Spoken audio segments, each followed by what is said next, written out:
Assalamualaikum warahmatullahi wabarakatuh. Bismillah, alhamdulillah, la haula wala quwwata illa billah.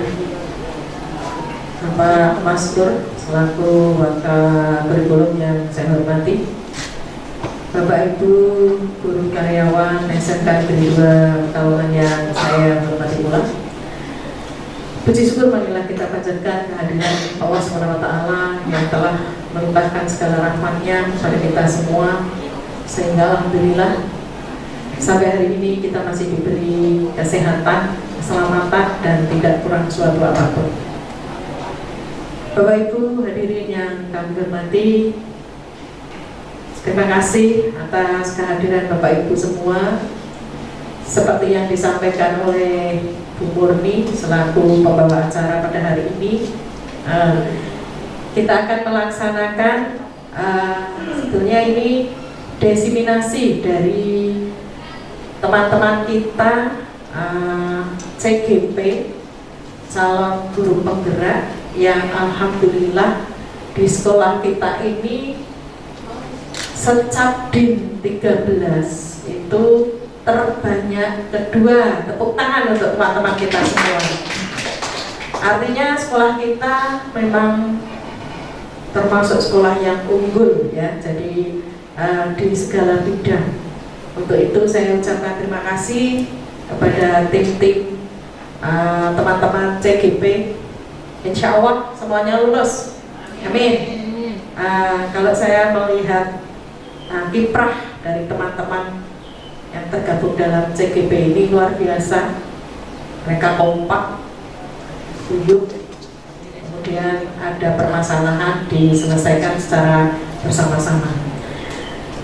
Ini menjadi tantangan bagi teman-teman CGP, di mana teman-teman CGP ini nanti adalah sebagai pionir yang akan merubah, akan menjadikan sekolah kita ini semakin maju, amin, semakin berkembang sesuai dengan tuntutan zaman.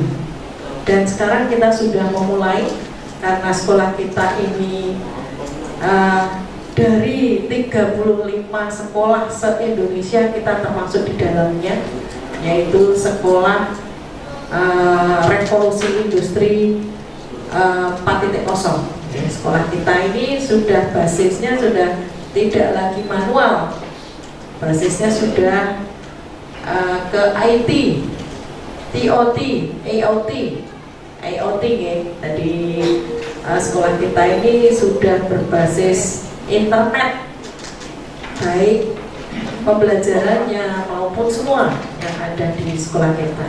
Dan alhamdulillah memang sekolah kita sudah lama nih melaksanakan itu, dan dengan adanya teknologi industri 4.0 ini kita diharapkan semuanya, tidak yang muda, tidak yang tua, okay, semuanya harus mengikuti. Dan ini kita sudah mempunyai piloting marketing, teman-teman dari CGP ini yang akan mengajak kita, kalau bahasanya Bu Murni tadi, membersamai kita. Luar biasa ya, ini tantangan untuk kita semua, tidak hanya yang CGP, karena sekolah kita ini salah satu ya, di samping kita juga sekolah pusat SMK Pusat Keunggulan, kita juga sebagai sekolah berbasis revolusi industri 4.0, yang artinya tanggung jawab kita itu lebih besar porsinya dibanding dengan sekolah lain, karena kita bertugas tidak hanya untuk sekolah kita tapi juga mendampingi sekolah-sekolah lain khususnya di Kota Pekalongan untuk ikut maju bersama-sama kita, terutama mewujudkan kurikulum merdeka ini. Okay. Nah, kita sudah punya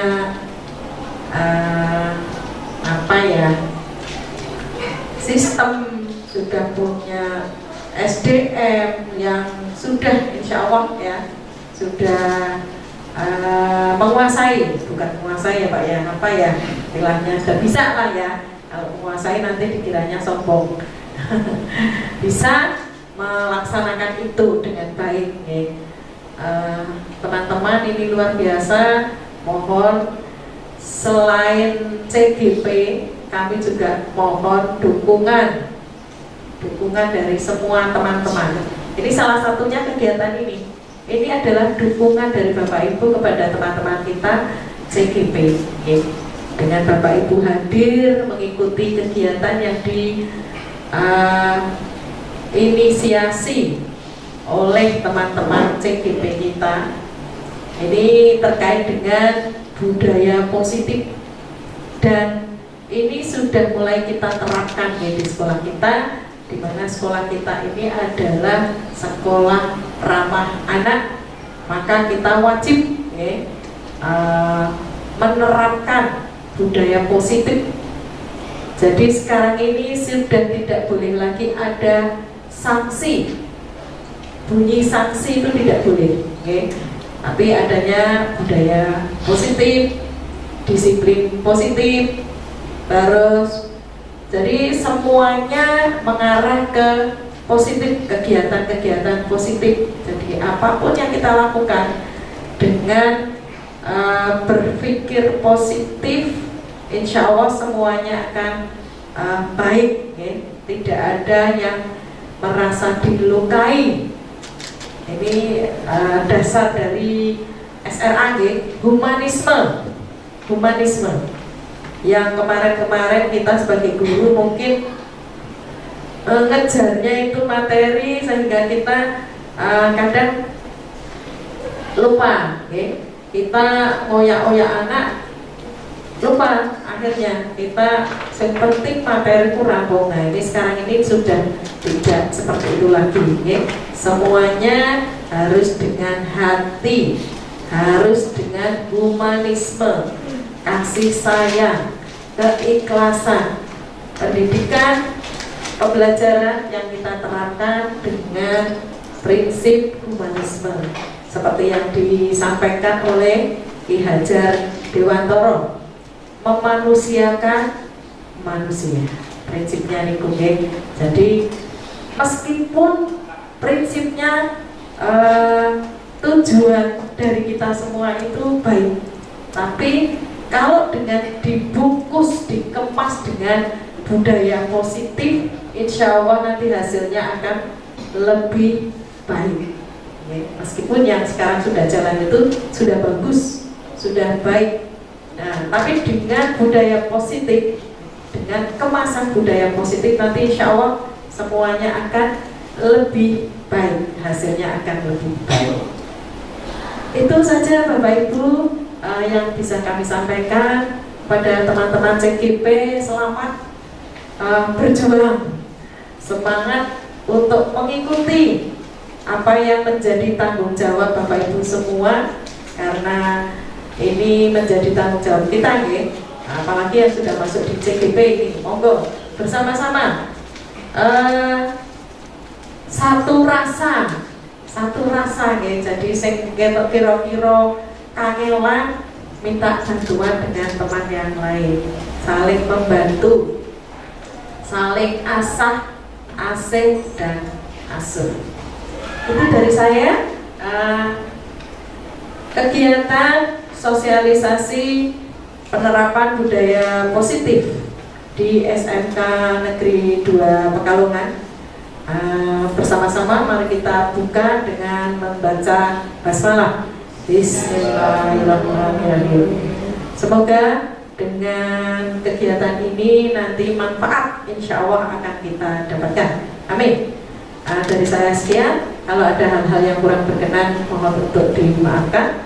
Terima kasih. Assalamualaikum warahmatullahi wabarakatuh. Bismillahirrahmanirrahim. Assalamualaikum warahmatullahi wabarakatuh. Ibu yang kami hormati, Bapak Ibu Guru, secara kedua, saya kemarin dapat WA tadi pemateri lah, tapi setelah saya tadi berbincang-bincang dengan kepala sekolah, saya memahami apa yang dibutuhkan dalam hal ini. Peran saya selaku atas nama BPT untuk memberikan motivasi pada Bapak sekalian, di mana di dalam era pendidikan sekarang ini kita juga harus mau tidak mau, suka tidak suka, kita harus mengikuti aturan yang ada, di mana sekarang menggunakan kurikulum merdeka katanya. Merdeka yang tanda kutip merdeka sing kepiye? Merdeka kon sinau apa merdeka ora sinau? Nah ini disinilah kita harus menyesuaikan dengan aturan-aturan yang ditetapkan oleh pemerintah.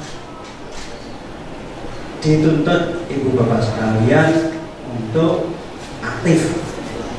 Nah, di dalam keaktifan ini salah satunya yaitu di dalam pola belajar mengajar yang sudah berubah sama sekali dengan era-era sebelumnya. Era saya dulu masih diserap di depan kelas kayak gini, masih ada, sekarang sudah tidak diizinkan lagi. Nah, di mana di dalam kurikulum merdeka ini sekarang guru adalah pimpinan pembelajaran yang memberikan satu dorongan kepada murid agar murid itu aktif dan proaktif. Kemudian terutama guru-guru yang sudah mendapatkan penggerak ini, pertama pada murid, yang kedua juga tutorial sebaya kepada guru yang lainnya, sehingga semua bisa mendapatkan materi-materi tentang apa itu guru penggerak, sehingga bisa dilaksanakan sebagaimana ketentuan yang ada. Kalau dulu kita belajar itu satu mata pelajaran satu guru, sekarang satu sesi beberapa guru. Ini yang saya pelajari dari kurikulum merdeka itu kayak gitu, dengan model tematik. Contoh pada saat sekarang ini Dinas Pendidikan dan Kebudayaan kebetulan sedang membuat suatu mulok untuk sekolah didas ya, sekolah dasar dan sekolah menengah pertama SMP, tentang satuan pendidikan aman bencana. Nah, kebetulan saya di sana. Nah, disitulah saya menyampaikan berkaitan dengan kurikulum itu. Kemarin juga saya pernah dimintai les dari Ratu Kota Badik berkaitan dengan kurikulum merdeka, di mana dengan kurikulum merdeka tadi dengan metode tematik, maka mulok satuan pendidikan aman bencana tadi bisa disinkronkan dari beberapa guru, tentang guru Pancasila, tentang kemanusiaannya, tentang fisika, bagaimana proses banjirnya, sehingga disitulah semua guru bisa berkolaborasi membangkitkan motivasi anak dan bisa memberikan satu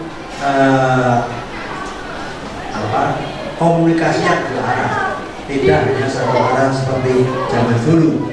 Sekarang di dalam pola pendidikan komunikasi komunikasinya dilarang, membangkitkan semangat dari anak sehingga apa yang cita-citakan dari bapak pendidikan kita atau Soko itu itu betul-betul bisa terlaksana. Ya, tujuh. Nah, pada saat sekarang ini kebetulan SMK 2 juga yang istilah sekolah sekolah bulan pusat bulan yang nantinya kita semua jadi rujukan dari SMK yang ada di bulan. Oleh karena itu, mari kita bersama-sama membangun SDM kita dulu, jangan sampai dulu dikatakan SMK bulan sekarang dipelajari sekarang jadi kita belum siap, sehingga marilah kita bersama-sama mempersiapkan diri untuk menyongsong itu sehingga nantinya kita bisa jadi betul-betul SMK unggulan yang menjadi rujukan dari SMK lainnya. Dari capacity building tadi tahap demi tahap telah dilalui dan mungkin ini tahap yang ke berapa ini Pak? Sudah ada berulang kali kan, sehingga ini yang kesekian kalinya pembelajaran tentang untuk mengarah ke kurikulum merdeka maupun untuk mengarah kepada sekolah unggulan. Kita sudah berupaya tahap demi tahap kita lalui. Nah, selaku komite saya sangat mendukung dan sangat apresiasi pada bapak sekalian. Yang kita harapkan dari ini semua adalah bagaimana kualitas kita nantinya memberikan suatu output kepada anak didik kita sehingga bisa menghasilkan anak didik yang berkualitas. Memang dari kalau kita lihat sampai dengan saat ini anak-anak SMK kita di dunia tenaga kerja khususnya karena kita dari SMK khususnya kan menciptakan tenaga kerja, sehingga di luar itu kita masih kata punya nama dengan dunia usaha dan industri. SMK itu masih punya nama. Kemudian juga kita perlu tingkatkan dan kita siapkan semua siswa-siswa kita bisa melanjutkan sekolahnya, karena yang kadang-kala kurang motivasi sehingga anak-anak itu aku anak orang masa aku bisa sekolah kan guru tanda kutip awalnya pasti kayak gitu ya, tetapi bisa kita buktikan bahwa kepastian keberhasilan itu bukan hanya hak orang yang awalnya mampu bapaknya sugih dan sebagainya, bukan, tapi semua bisa sepanjang kita punya semangat, punya tekad, didasari dengan doa kita harus punya keyakinan bahwa keberhasilan itu pasti bisa diraih. Nah, banyak sekali yang pernah saya kemukakan pada siswa-siswa di mana saya pernah mengisi acara itu, ya seperti itu. Tidak akan jauh-jauh, dan saya bukan berarti saya menyombongkan diri saya. Saya adalah anak seorang penjaga malam kantor Kadidenan. Bapak saya adalah penjaga malam kantor Kadidenan Kalongan yang sekarang jadi kantor DPD. Awalnya di situ, kemudian karena Kadidenan juga pindah kabupaten dan terakhir di Dinas Peternakan. Awalnya juga saya tidak mungkin saya bisa kuliah karena saya 5 bersaudara, saya tertua, ibu saya guru TK Bayangkari depan sini, depan KPKN. Ya. Nah, itu yang saya motivasikan kepada anak itu. kita harus punya tekad, kita harus punya semangat, jangan gampang luntur. Semangat saya pun saya breakdownkan pada adik-adik saya, dan alhamdulillah juga meski nasibnya berbeda-beda tentang hasil itu kan bukan masalah pendidikannya, tapi kan prosesnya, pendidikan yang kita carikan prosesnya. Nah, adik-adik saya juga semua berpendidikan di perguruan tinggi. Itu kayak itu. Bagaimana caranya? Ya caranya harus kerja dulu tentunya. Saya kuliah juga kerja dulu. Nah, itulah yang kita berikan motivasi macam itu. Karena kalau tanpa motivasi kayak gitu, sampai dengan saat ini banyak anak-anak kita yang belum apa-apa sudah nyerah duluan. Saya tidak mungkin Pak melanjutkan, saya tidak punya uang, saya tidak mampu. Padahal dia kalau semangat, dia bisa kerja, dia bisa kuliah, bisa melanjutkan. Dan ada beberapa warga kampung saya, jadi RT waktu itu, yang notabene hanya seorang tukang antar material. Saya motivasi untuk bisa belajar di UPER dan sampai dengan kuliah di UNIKA, dan alhamdulillah berhasil. Nah, kembali ke laptop, bahwa kita di dalam pola mengajar saat ini yang dibutuhkan adalah demikian. Yang dibutuhkan adalah dorongan-dorongan kita agar siswa itu tidak takut kepada kita, tetapi hormat pada kita. Nah, yang perlu tanda kutip perlu diperhatikan adalah kita kecederaan, sehingga murid itu berjujur. Itu yang sering terjadi, sehingga kadang-kadang kita menyesuaikan dengan anak-anak, kemudian kita terlalu jeda, dan anak-anak, karena anak-anak itu belum bisa membedakan unggah-ungguh ya. Kalau saya katakan unggah-ungguh, kadang-kadang coba berjujur karo gurune.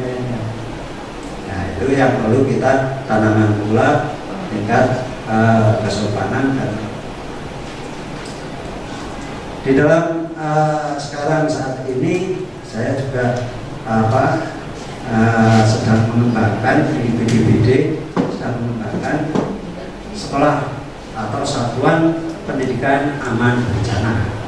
Nah, oleh karena itu saya berkeinginan juga nanti SMK 2 ini akan saya berikan materi itu, di mana ada satgas, satuan tugas yang kita nanti beri keterampilan tentang bagaimana penanganan bencana. Nah, itu nanti yang akan juga menambah nilai dari akreditasi dari sekolah itu. Karena di kota-kota lain, kabupaten lain itu sudah banyak. Di Kota Pekalongan belum. Nah, saya kemarin baru membuat untuk pertama adalah tingkat kelurahan. Jadi ada 19 kelurahan yang rentan terdampak bencana, itu yang kami utamakan. Setelah itu program saya adalah untuk mengembangkan sekolah aman bencana tadi. Nantinya tentu akan kita beri modul-modulnya sehingga bisa kita pelajari bersama-sama sehingga bisa menghasilkan apa yang kita harapkan. Saya kira itu yang perlu saya sampaikan, dan terutama menjauh yang sudah usia sepuh ini yang kadang-kadang banyak istirahat Pak ya. Ada apa namanya kan untuk konsinau IT itu kan susah. Ya. IT-nya beda. Ya. Kalau apa fisiologis ngajar anak itu malah lebih kenal karena apa banyak pengalaman. Tetapi kalau mengajar belajar IT karena semua materi-materi tentang apa kurikulum juga ini juga banyak menggunakan IT. Nah, saya berpikir basic sepuh juga pikir ini IT. Pemain tak awi, orang kalah. Kadang-kadang pegang HP Android sing modern pun bisa nemu SMS kan. Kalau telepon kan kita kalah dengan anak-anak kita. Makanya disinilah terutama yang masih muda-muda untuk meningkatkan ya keterampilan tentang ke-IT-annya. Apalagi di sini kan juga ada SMK yang mengajarkan apa IT juga. Ya. Saya sendiri juga belajar IT suka secara mandiri, tidak melalui apa pendidikan, tidak melalui kasus, tetapi secara mandiri akan cari. Jadi saya kira itu aja itu Pak sekalian. Kurang lebihnya saya mohon maaf. Kami akhiri. Assalamualaikum warahmatullahi wabarakatuh. Waalaikumsalam. Ya, selamat sore, selamat siang menjelang sore Bapak Ibu semuanya. Selamat siang, selamat sore, halo. Ya, masih semangat ya.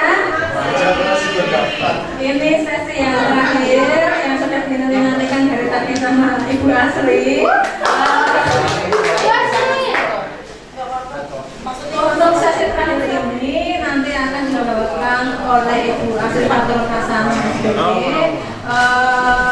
mengenai sosialisasi dan diseminasi penerapan budaya positif.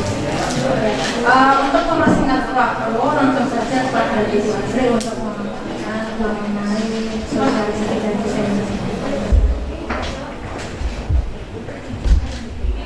Bismillahirrahmanirrahim. Assalamualaikum warahmatullahi wabarakatuh. Di sini saya tidak bisa membohongi diri saya bahwa saya grogi Bapak Ibu. Sama. Jadi di sini nanti saya akan mencoba untuk memberikan apa ya?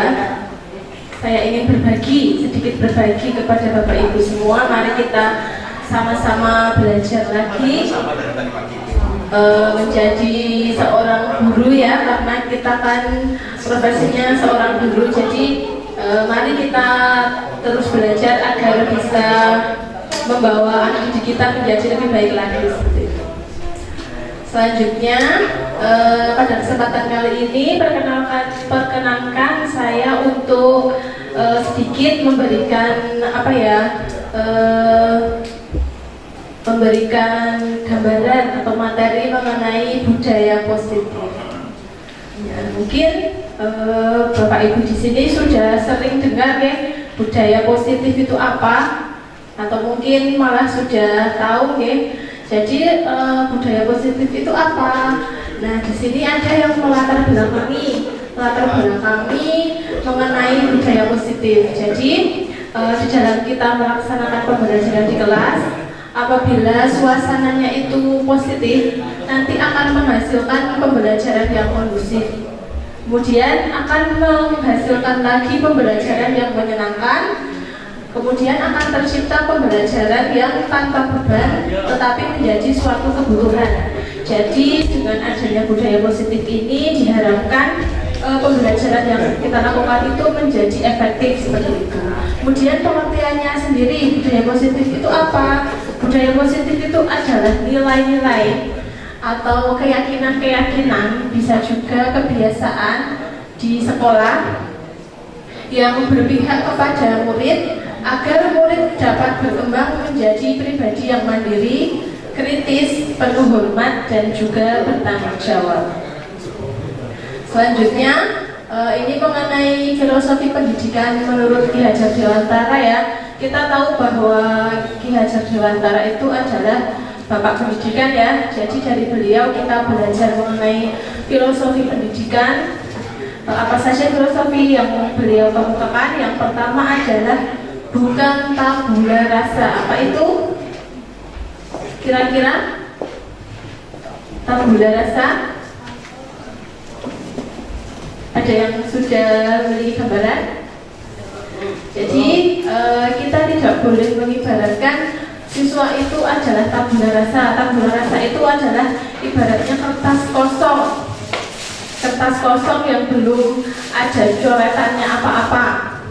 Nah, menurut filosofi dari Ki Hajar Dewantara itu murid atau peserta didik itu bukan tabula rasa. Jadi mereka itu bukan kertas kosong yang dapat kita atau guru kita isi kertasnya, dapat kita coret-coret sesuka keinginan kita, tetapi mereka itu adalah siswa yang sudah terlahir dengan bakatnya masing-masing atau unik. Mereka memiliki karakteristik mereka sendiri. Kemudian budi pekerti, kemudian tugas kita sebagai guru itu menuntun. Ya, kita memiliki tugas untuk menuntun bakat yang sudah dimiliki oleh siswa tersebut agar apa tujuannya apa agar anak itu dapat tumbuh dengan selamat dan berbahagia. Nah, ini sebenarnya filosofi ini tidak hanya bisa kita terapkan kepada peserta didik ya, tetapi kita bisa juga menerapkannya kepada anak kita atau mungkin pada cucu-cucu kita nanti atau mungkin ke adik kita. Nah, itu bisa juga seperti itu. Kemudian di sini kita sebagai guru oleh Ki Hajar Dewantara, guru itu diibaratkan sebagai petani. Kemudian siswa itu ibaratnya di sini diibaratkan sebagai biji jagung atau padi atau kacang seperti itu. Jadi guru atau kita diibaratkan sebagai petani. Nah, di sini bagaimana caranya siswa yang sudah memiliki karakternya atau memiliki kodratnya masing-masing itu bisa kita bawa menjadi lebih baik lagi. Jadi bagaimana petani itu bisa menumbuhkan biji-biji tersebut agar tumbuh menjadi biji yang menjadi buah yang baik seperti itu. Nah, itu adalah menjadi tugas dari seorang guru. Kemudian selanjutnya adalah kodrat alam dan kodrat zaman. Di sini tentu saja siswa zaman dulu mungkin walaupun saya sendiri tidak mengalami ya, tetapi siswa zaman dulu dengan siswa zaman sekarang itu beda karena mereka hidup di zaman yang berbeda. Kalau zaman dulu misalnya waktu saya masih sekolah itu ya, jadi pembelajaran itu berpusat kepada siapa? Pada guru. Siswa itu harus seutuhnya ya mengikuti apa yang menjadi kehendak dari gurunya itu. Nah, tapi sekarang kita sudah ada di zaman yang berbeda. Pembelajaran harus berpihak kepada siswa. Siswa di sini bisa dengan mudah mencari informasi tidak hanya dari guru saja, tetapi dari berbagai sumber pengetahuan atau sumber belajar yang lain. Zaman dulu mungkin belum ada internet, nah sekarang sudah ada internet. Kemudian teknologi juga sudah semakin canggih. Nah, siswa bisa belajar dari mana saja sehingga pembelajaran itu tidak lagi berpusat kepada siswa dan pada guru, tetapi sudah berpihak kepada siswa atau murid seperti itu. Kemudian tentang perubahan paradigma.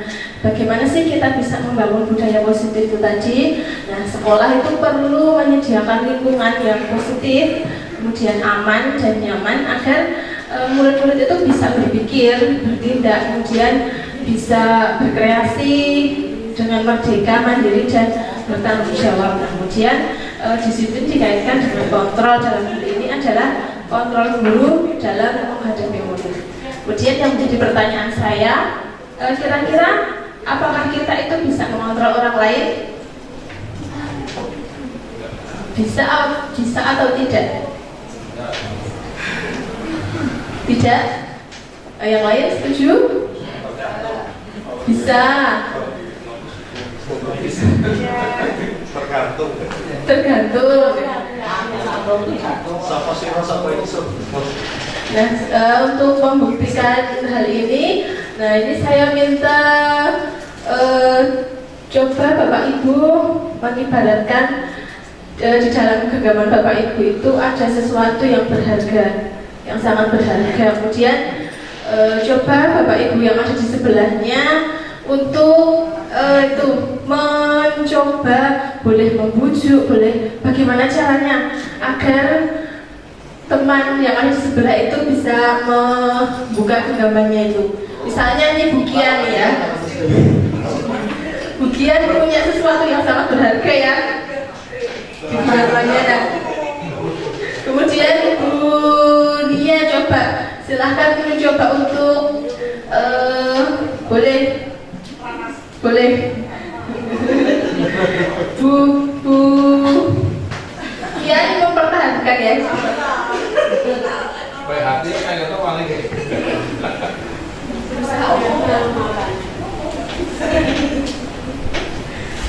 Suki, botolmu api.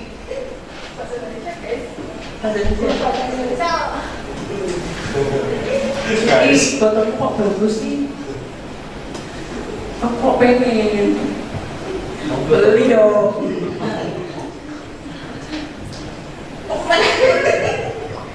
Dengan sekuat tenaga. Beli di mana? Beli di Nice tuh. Kamu kok gak ngajak-ngajak aku beli? Aku boleh minta ada sih? Ya oke lah, baiklah buat adik kan.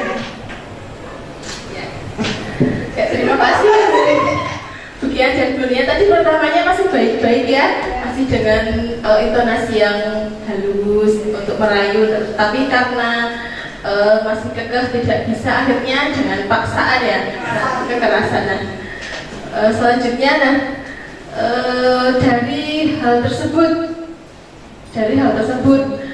kira-kira Bu siapa? Bukian tadi memberikannya dengan ikhlas atau tidak? Karena dengan paksaan ya. Jadi berdasarkan kondisi itu Bu Kian itu memperbolehkan orang lain untuk mengontrol dirinya, bukan murni seperti itu. Jadi di sini kita belajar mengenai perubahan paradigma dari stimulus respon menjadi teori kontrol. Jadi dari stimulus respon itu kita itu mencoba mengubah orang agar berpandangan sama dengan kita, tetapi sebenarnya kita itu berusaha untuk memahami pandangan orang lain tentang dunia. Kemudian kalau stimulus respon itu perilaku buruk itu dilihat sebagai kesalahan, nah, tetapi kalau teori kontrol itu setiap perilaku itu pasti ada tujuannya, memiliki tujuan tentu seperti itu. Kemudian kalau stimulus respon itu orang lain bisa mengontrol saya, tetapi menurut teori kontrol itu hanya kita atau hanya Anda yang bisa mengontrol diri Anda sendiri. Kemudian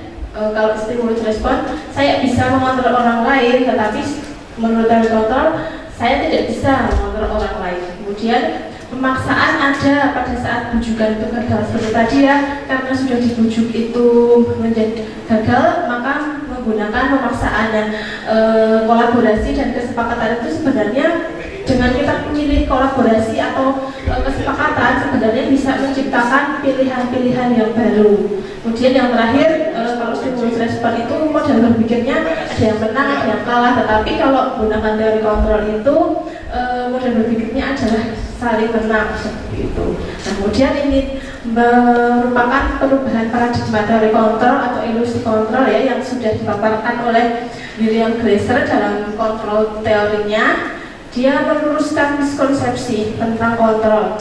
Jadi selama ini ya kita merasa bahwa guru itu dapat mengontrol murid. Kemudian kritik dan membuat orang merasa bersalah itu dapat menguatkan karakter. Padahal sebenarnya itu hanyalah ilusi ya. Kemudian semua penguatan positif, efektif dan bermanfaat. Dan yang terakhir adalah orang dewasa itu memiliki hak untuk memaksa, tetapi sebenarnya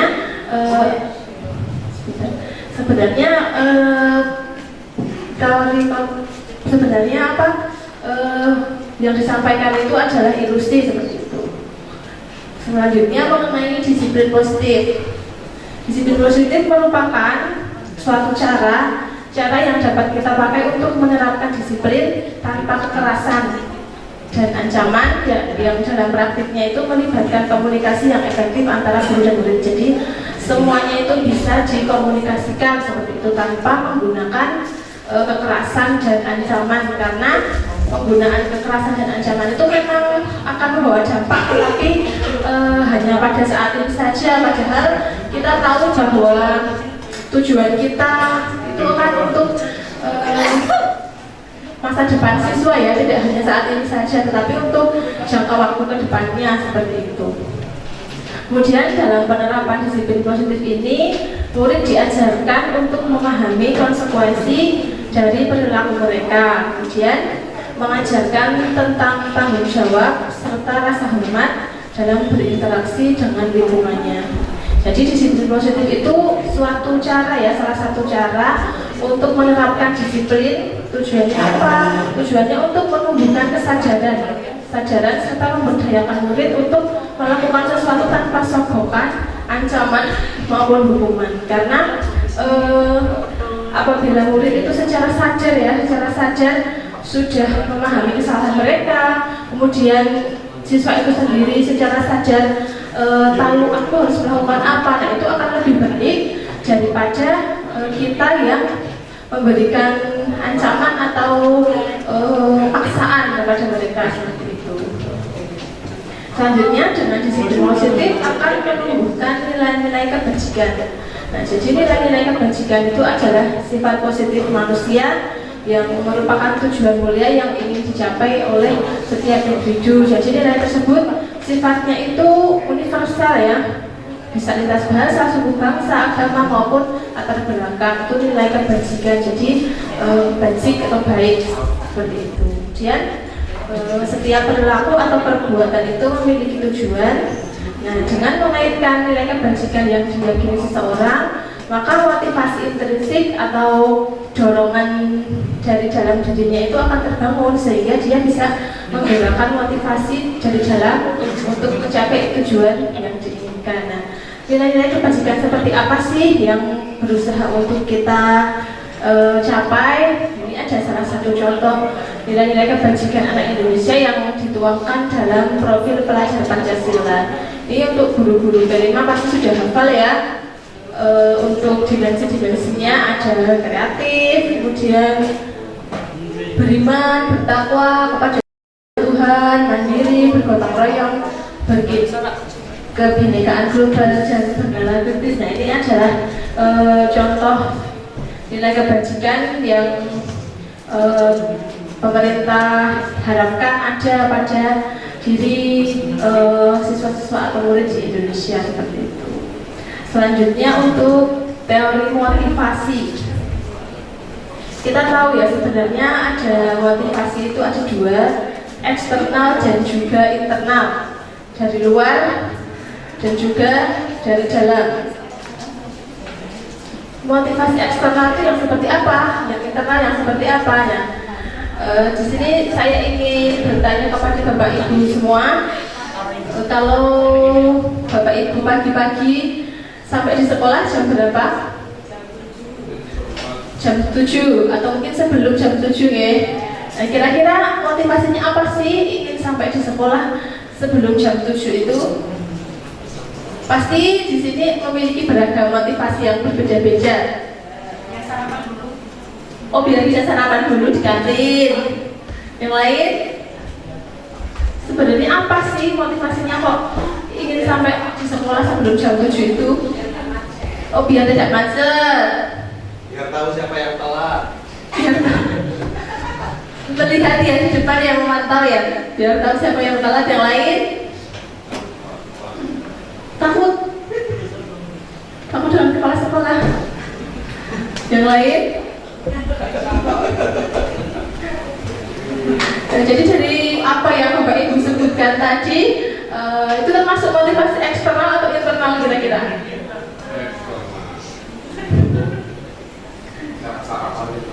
Ya, jadi mari kita lihat motivasi eksternal itu seperti apa. Nah, motivasi eksternal itu biasanya untuk menghindari ketidaknyamanan atau menghindari hukuman. Apa yang akan terjadi bila saya tidak melakukannya? Kalau saya tidak sampai di sekolah sebelum jam 7, apa yang akan terjadi? Nah, itu biasanya eksternal. Kemudian untuk mendapatkan imbalan dari orang lain atau institusi. Nah, apa yang akan saya dapatkan bila saya melakukannya? Itu juga eksternal. Dan yang terakhir adalah internal, itu dari dalam diri kita, untuk menghargai diri sendiri. Saya akan menjadi orang yang seperti apa bila saya melakukannya. Jadi motivasi itu ada dari dalam diri kita. Dan selanjutnya untuk membuat, untuk menghasilkan atau menciptakan suatu budaya positif di kelas, kita bisa membuat yang namanya itu keyakinan kelas. Apa sih keyakinan kelas itu? Nah, keyakinan kelas ini bisa kita buat ya, tujuannya apa? Untuk mendukung motivasi intrinsik dari diri peserta didik, kembali ke nilai-nilai atau keyakinan yang bisa menggerakkan seseorang daripada dia harus mengikuti peraturan-peraturan tertulis yang tanpa makna. Ini bedanya antara peraturan dan juga keyakinan kelas ya. Jadi keyakinan kelas ini salah satu cara yang dapat kita buat atau kita susun untuk membangun budaya positif tadi. Membangun budaya positif di sekolah, mulai dari hal yang terkecil dulu, dari kelas dulu. Kita bisa membimbing siswa-siswi kita untuk membuat suatu keyakinan kelas.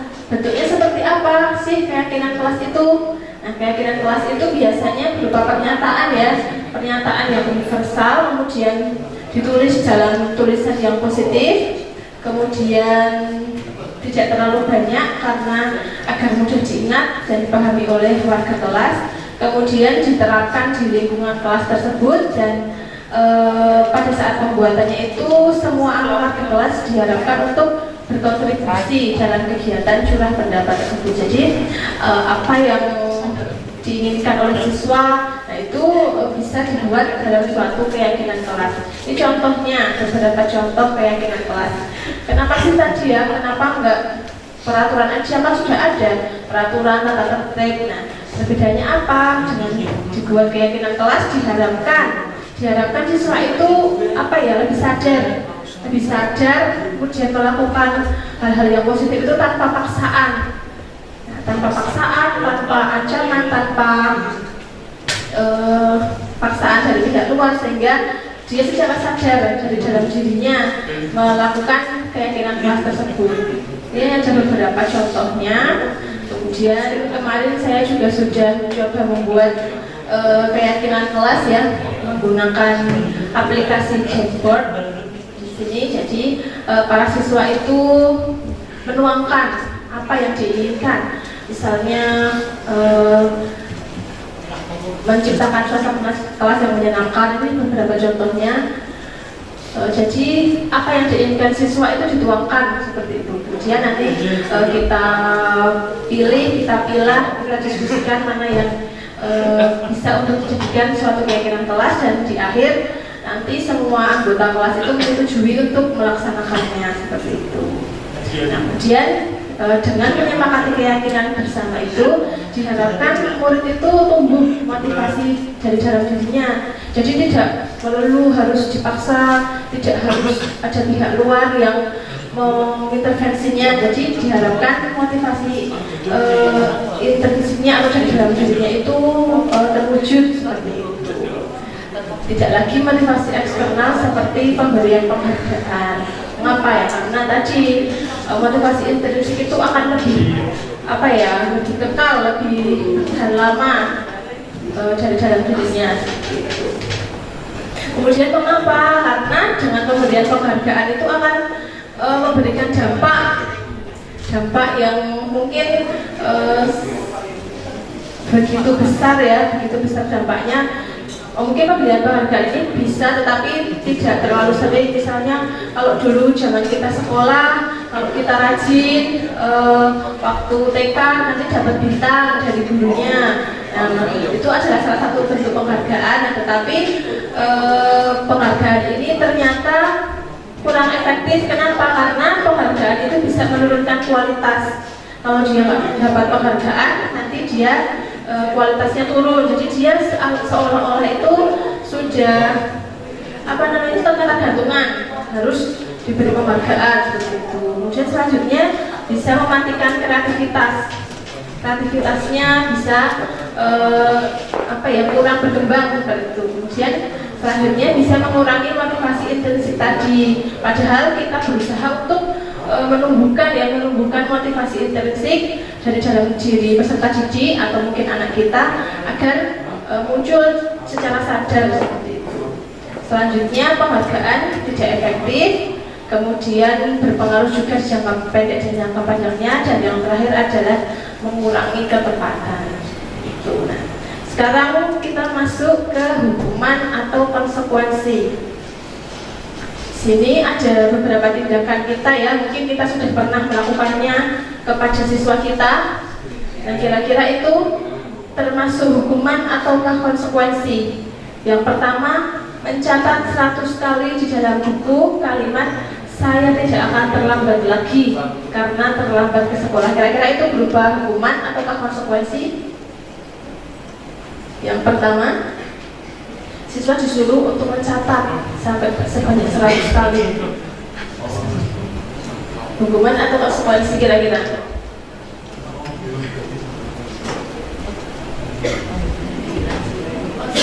Konsekuensi? Yang lain? Siswa disuruh mencatat. Hukuman? Kira-kira pegel nggak tangan siswanya? Dia jawab hukuman, dia jawab konsekuensi selanjutnya. Nah, nanti kita lihat kuncinya setelah ini ya. Lari mengelilingi lapangan basket 2 kali karena terlambat hadir. Kira-kira apa? Hukuman atau konsekuensi? Disuruh lari. Mungkin Bapak Ibu pernah memberikan hal seperti ini kepada siswanya? Belum, berarti akan. Lari mengelilingi lapangan basket. Hukuman atau konsekuensi? Hukuman. Murid diminta push up 15 kali karena tidak menggunakan masker. Ini waktu zaman COVID mungkin ya. Hukuman atau konsekuensi? Diminta untuk push up, hukuman. Kemudian menggantikan kertas tugas teman yang telah dicoret-coret, konsekuensi. Membersihkan tumpahan air di meja tulis karena tersenggol, konsekuensi. Kemudian lari mengelilingi lapangan basket 2 kali karena terlambat 10 menit pada saat pelajaran olahraga, hukuman. Nah, kita lihat. Kenapa? Yang sebelah mana yang mungkin masih menjadi pertanyaan? Jadi perbedaan antara hukuman dan konsekuensi itu apa sih sebenarnya? Hukuman itu, nah bisa kita lihat di sini ya. Hukuman itu biasanya sesuatu yang menyakitkan, harus terjadi. Sedangkan konsekuensi itu ya sesuatu yang harus terjadi karena dia melakukan hal yang dia lakukan tadi. Kemudian dengan adanya hukuman itu membuat anak sakit ya. Sakit ini bisa berupa fisik maupun hatinya untuk jangka waktu yang lama. Kemudian konsekuensi ini memang membuat anak merasa tidak nyaman, tapi dalam jangka waktu yang pendek saja. Selanjutnya dengan pemberian hukuman nanti anak akan membenci kedisiplinan. Sedangkan dengan pemberian konsekuensi nanti anak akan lebih menghargai apa itu disiplin. Kemudian hukuman biasanya berupa paksaan, sedangkan konsekuensi itu ada stimulus, nanti muncul tanggapan. Nah, yang selanjutnya hukuman itu mendorong anak untuk menyakiti diri sendiri, sedangkan konsekuensinya itu bisa mendorong anak lebih mudah untuk menyesuaikan diri. Kemudian hukuman biasanya konsep diri yang buruk, konsekuensi itu yang baik. Kemudian untuk hukuman itu biasanya dengan pemberian hukuman Nanti anak malah belajar untuk menyembunyikan kesalahannya. Kenapa? Karena dia takut dihukum. Kita pernah menerapkan juga ya pada anak kita, kalau kita hukum, nah anak itu ke depannya akan belajar untuk menyembunyikan kesalahannya. Jika dia melakukan kesalahan, dia akan menyembunyikannya. Karena apa? Karena takut sudah pernah kita beri hukuman seperti itu. Tetapi dengan penerapan konsekuensi, anak itu akan belajar untuk mematuhi peraturan ya, walaupun mungkin ini tidak serta-merta langsung kita lihat hasilnya, tetapi kan tujuan kita agar kedepannya itu peserta didik atau murid itu bisa tadi mencapai kesejahteraan dan kebahagiaan hidupnya di masa depan seperti itu. Tujuan kita adalah jangka panjang, tidak hanya saat ini saja. Kemudian yang terakhir, hukuman itu bisa membuat siswa merasa bersalah, kemudian merasa dipermalukan, merasa tidak dihargai. Sedangkan kalau konsekuensi memang membuat siswa untuk kehilangan haknya, merasa tidak nyaman, tetapi itu hanya sementara saja. Selanjutnya, selain hukuman dan konsekuensi, ada satu lagi yaitu restitusi. Apa itu restitusi? Restitusi itu adalah suatu proses untuk menciptakan kondisi bagi murid untuk memperbaiki kesalahan mereka sehingga dia bisa kembali pada kelompoknya dengan penguatan karakternya menjadi lebih kuat lagi. Kemudian restitusi ini adalah proses kolaboratif yang bisa mengajarkan murid untuk mencari solusi dari masalah mereka, kemudian membantu murid berpikir tentang orang seperti apa sih yang mereka ingin wujudkan atau mereka ingin menjadi seperti apa, kemudian bagaimana cara untuk memperlakukan orang lain seperti itu. Jadi tadi dengan penggunaan restitusi itu akan membuat siswa ya, dengan proses ini tentu saja akan membuat murid untuk mencari solusi. Dia bisa mencari solusi sendiri dari masalahnya, sehingga untuk setelah dia lulus di sekolah nanti, apabila dia menemukan suatu permasalahan, diharapkan dia tidak lagi ketergantungan dengan sekitarnya. Dia bisa dari dalam dirinya sendiri untuk mencari solusi atau problem solving, memecahkan masalah yang mereka hadapi seperti itu. Kemudian ciri-ciri restitusi itu apa saja? Ada beberapa ciri-ciri dari restitusi, yaitu bukan untuk menebus kesalahan, tetapi untuk belajar dari kesalahan. Jadi dia belajar dari kesalahannya dengan harapan apa? Harapannya siswa tidak lagi melakukan kesalahan tersebut. Dia bisa belajar dari, oh aku pernah melakukan hal ini salah, aku tidak boleh mengulanginya lagi. Hal itu secara sadar siswa itu bisa memiliki pemahaman seperti itu. Kemudian selanjutnya memperbaiki hubungan ya, jadi tidak ada hubungan yang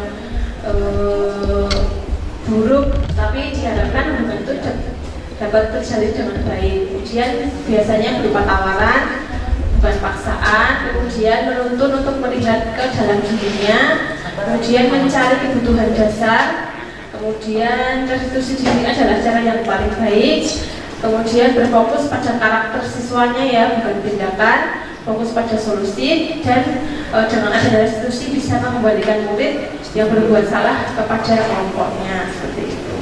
Nah, ini tadi perbedaan antara hukuman, konsekuensi, dan juga restitusi. Diharapkan dengan penerapan restitusi itu tadi muncul motivasi intrinsik dari dalam dirinya, sehingga siswa itu bisa lebih kuat dalam jangka waktu yang lebih panjang.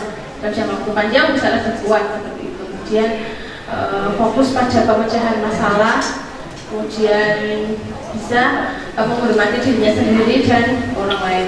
Karena kalau dengan pemberian hukuman, nanti murid akan membenci peraturan, dan konsekuensi murid akan menghormati peraturan, dan dengan restitusi maka murid akan bisa menghormati dirinya dan orang lain seperti itu.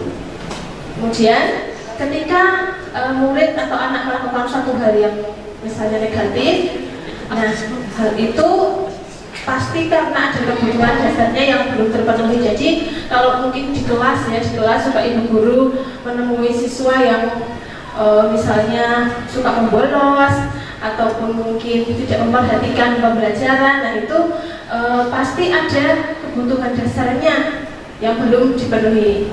Apa saja kebutuhan dasar itu? Kira-kira ada 5 kebutuhan dasar manusia. Yang pertama itu untuk bertahan hidup, kebutuhan untuk bertahan hidup. Kemudian yang kedua, cinta dan kasih sayang. Yang ketiga, kebebasan. Yang keempat, kesenangan. Dan yang terakhir adalah kekuasaan. Nah, ini ada contoh kasusnya. Ibu Ani, guru kelas 5 di SD Pelita Hati, sedang bingung menghadapi ulah salah satu murid di kelasnya, Agus. Beberapa anak telah datang dan mengeluhkan Agus yang seringkali meminta bekal makan siang dengan paksa. Nah, jika menghadapi situasi seperti itu, Bu Ani, apa yang akan dia lakukan kira-kira? Menurut Anda, kira-kira alasannya Agus melakukan hal itu kenapa? Jadi kita lihat dulu, pada saat siswa kita melakukan kesalahan misalnya, kita lihat dari sisi siswanya, kira-kira apa sih penyebabnya kenapa dia melakukan hal itu. Nah, coba kita lihat di sini. Kalau kita mencari tahu jawabannya, kan pasti beragam ya. Misalnya jawabannya itu karena lapar, kemudian karena orang tuanya tidak membawakan bekal. Nah, berarti kebutuhannya adalah untuk bertahan hidup, seperti itu. Kemudian jika jawabannya itu karena senang temannya jadi memperhatikan dia, berarti dia membutuhkan kebutuhan akan cinta dan kasih sayang, seperti itu. Mungkin di rumah dia kurang mendapatkan cinta dan kasih sayang dari keluarganya, nah maka dia mencarinya di sekolah, karena kan lingkungan siswa itu kalau di rumah ya di sekolah, seperti itu. Yang ketiga, bila jawabannya dia merasa hebat karena temannya jadi takut dan menuruti keinginannya, berarti kebutuhannya itu adalah untuk pengakuan, penguasaan, yaitu pengakuan atas kemampuan. Kemudian kalau jawabannya merasa bosan dengan bekal yang dibawakan ibunya karena selalu dibawakan bekal yang sama, berarti kebutuhannya adalah kebebasan, kebutuhan akan pilihan. Dan yang terakhir, jika Agus iseng aja dia menikmati ekspresi wajah temannya yang kesal, berarti kebutuhannya adalah kesenangannya. Jadi kita harus mencari tahu dulu penyebabnya apa, baru nanti kita bisa mencari solusi dari masalah tersebut. Kemudian selanjutnya, posisi kontrol guru. Sebagai guru pasti kita memiliki suatu posisi kontrol ya. Ada 5 jenis: penghukum, pembuat rasa bersalah, teman, pemantau, dan juga manajer. Bapak Ibu guru sekalian, coba Bapak Ibu renungkan, kira-kira selama ini kita ada di posisi yang mana? Pemantau? Yang lain? Teman?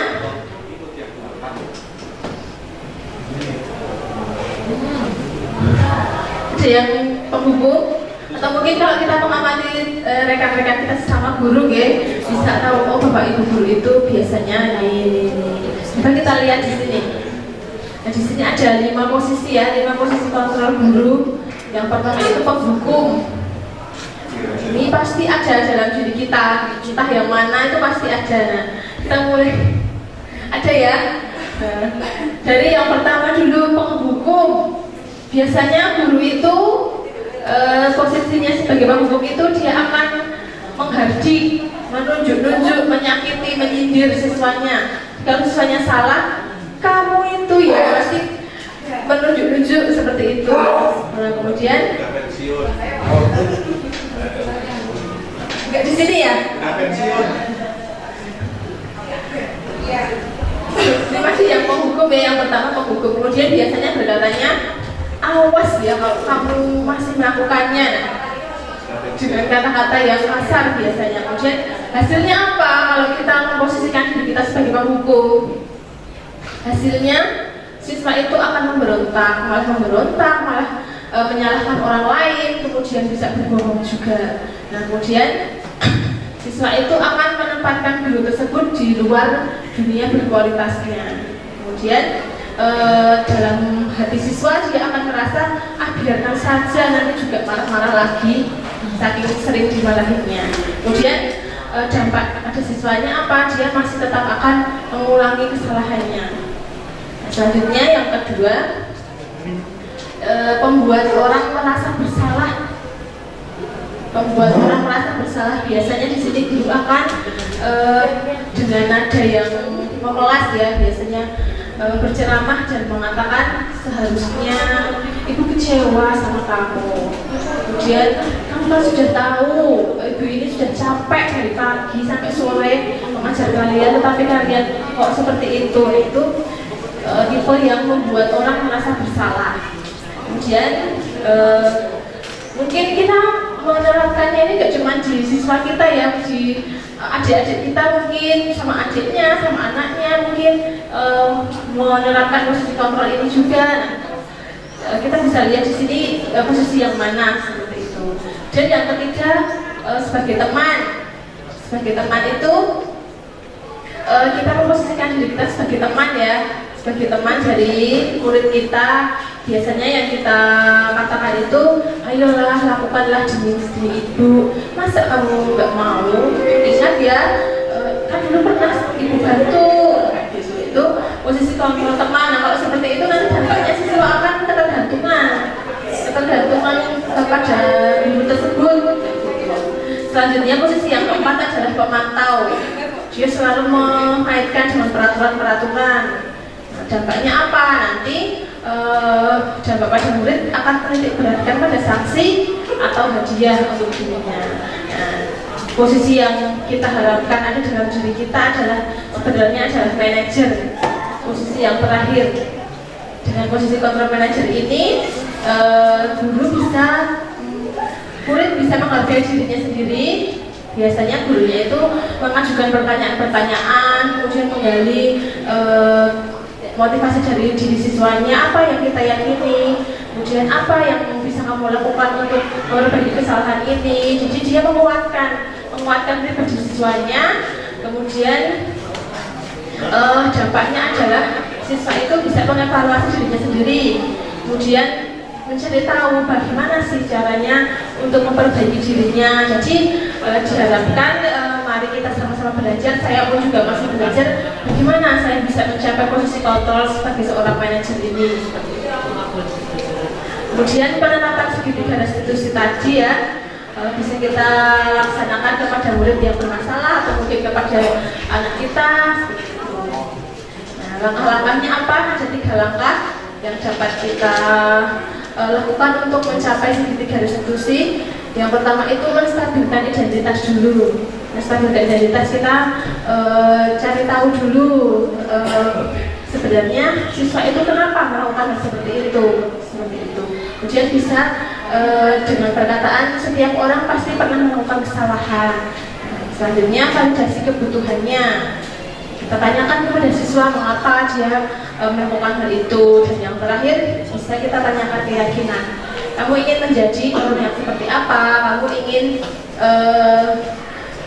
nilai-nilai apa yang akan kita sepakati seperti itu.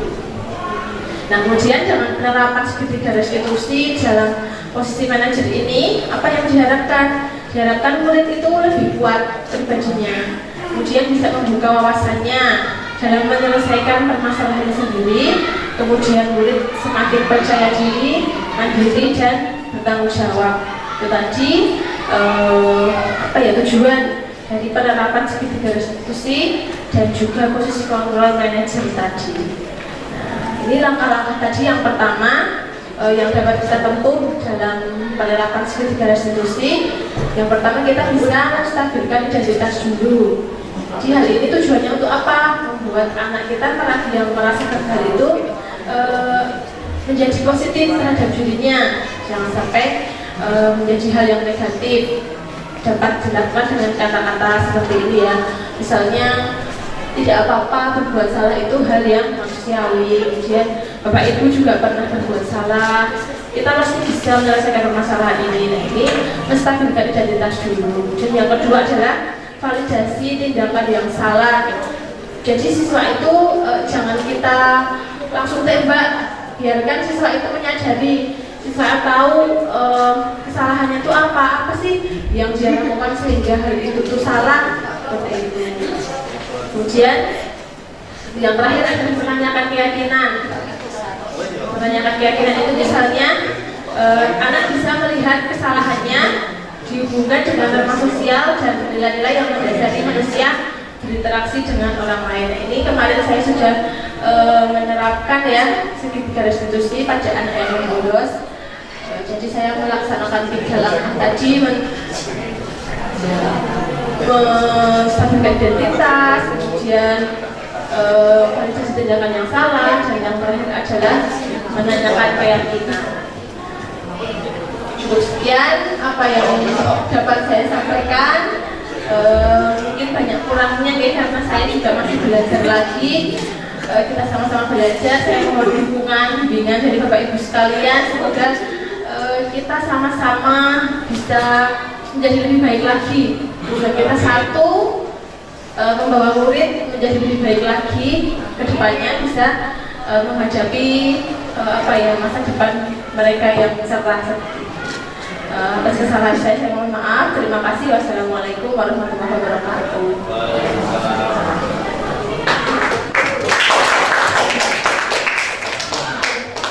Terima kasih untuk yang masih tetap semangat membawakan materi sampai sore hari ini. Masih ada waktu di apakah ada pertanyaan dari Bapak yang di sini? Saya silakan.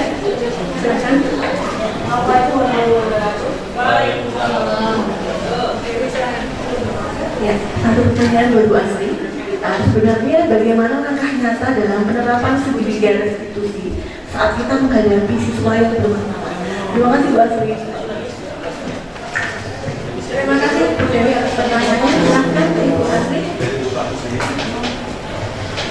Jadi memang kalau mungkin belum menghadapi problemnya itu masih belum ada gambaran gitu ya Bu, tetapi secara garis besar tadi ada 3 langkah yang dapat kita lakukan. Dan 3 langkah ini, yang pertama adalah menstabilkan identitas terlebih dahulu. Jadi jangan sampai kita membuat siswa itu merasa down, merasa tidak berharga lagi, seperti itu. Kita bisa menstabilkan identitasnya dengan, misalnya tadi kasusnya membolos, kita bisa bilang ke siswa, kamu bukan satu-satunya yang pernah melakukan ini, pasti banyak siswa lain yang pernah membolos. Itu yang pertama, menstabilkan identitasnya. Terus yang kedua, memvalidasi kebutuhannya. Kita tanya, kenapa sih kamu kemarin kok sampai membolos? Kita tanya penyebabnya apa. Mungkin dia merasa bosan dengan pembelajaran, atau mungkin ingin mencari suasana baru. Nah, kita tanya motivasinya dia itu apa, kenapa dia melakukan hal itu. Kemudian yang langkah selanjutnya bisa menanyakan keyakinannya. Kamu kedepannya lagi ingin menjadi orang yang seperti apa. Kemudian bisa mungkin menanyakan kembali nilai-nilai apa yang sudah kita sepakati. Jadi kita yang kita ikuti saja kemana siswa itu percakapannya, kita ikuti keinginannya siswa, keinginan yang seperti apa, seperti itu. Saya inginnya pembelajarannya jangan kosong terus Bu, makanya saya kemarin bolos. Nah, itu kan berarti ada hal lain yang menyebabkan siswa itu membolos.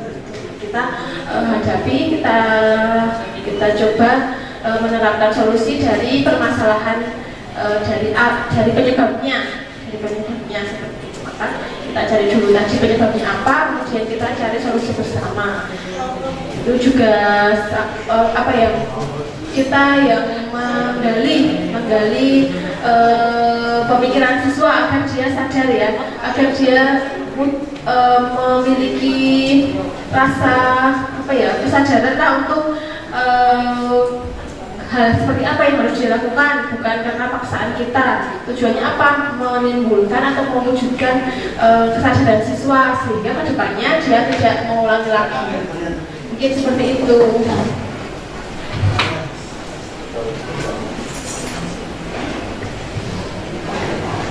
Cukup jelas Bu Dewi? Sudah. Cukup ya. sudah dirasa cukup untuk pemaparan mengenai budaya positif di lingkungan kita. Mari kita akhiri mengenai sosialisasi dan pemaparan budaya positif dengan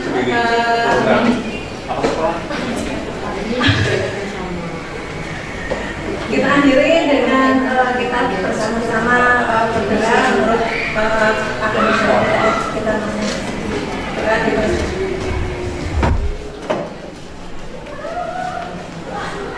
Selesai, terima kasih atas kehadiran Bapak Ibu semuanya, dan saya sebagai moderator mengucapkan terima kasih dan selamat pulang.